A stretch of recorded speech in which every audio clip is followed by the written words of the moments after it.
ଭଗ୍ନାଂଶର ଯୋଗ ବିୟୋଗ ଗୁଣନ ଓ ହରଣ। ଯୋଗ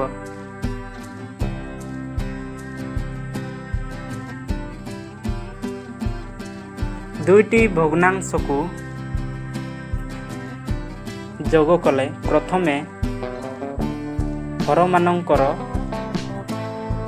ଲସାଗୁ ନିର୍ଣ୍ଣୟ କରି ତାହାକୁ ହରରେ ହରି ଲବରେ ଗୁଣନ କରି ଯୋଗ କଲେ ଯୋଗଫଳ ମିଳିଥାଏ। ଉଦାହରଣ ଗୋଟେ ନେବା।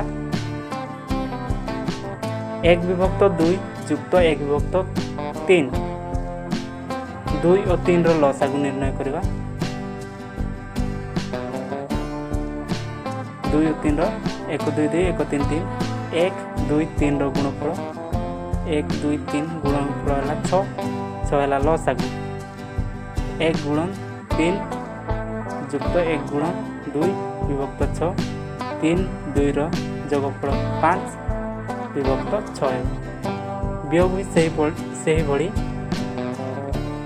1/2 ବିୟୋଗ 1/3 ଲସାଗୁ 6 ହେବ। ହରରେ ହରିବା ଲବରେ ଗୁଣିବା 3 ବିୟୋଗ 2 1/6 ଗୁଣନ ଦୁଇଟି ଭଗ୍ନାଂଶକୁ ଗୁଣିଲା ବେଳେ ହରକୁ ହର ଓ ଲବକୁ ଲବ ସହିତ ଗୁଣନ କରାଯାଇଥାଏ। ଉଦାହରଣ ଗୋଟେ ନେବା।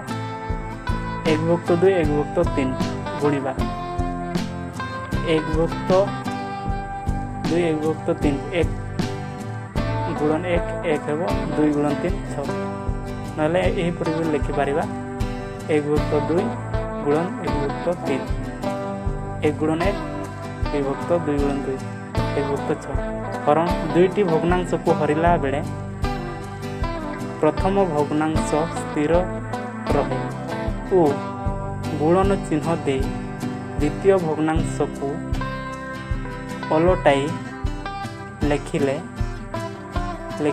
ଗୁଣନ ନିୟମ ପାଳନ କରେ।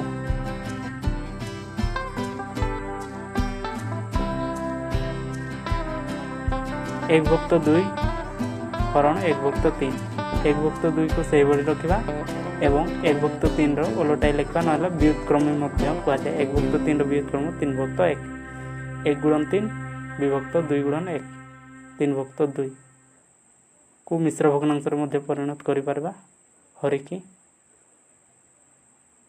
ଆଉ ଗୋଟେ ନେବା ମନେକର 2/5 ହରଣ 2/4 ପ୍ରଥମ ଭଗ୍ନ ସଂଖ୍ୟାଟିକୁ ସେହିପରି ଲେଖିବା ଏବଂ ଦ୍ୱିତୀୟ ଭଗ୍ନ ସଂଖ୍ୟାକୁ ଉଲ୍ଟାଇ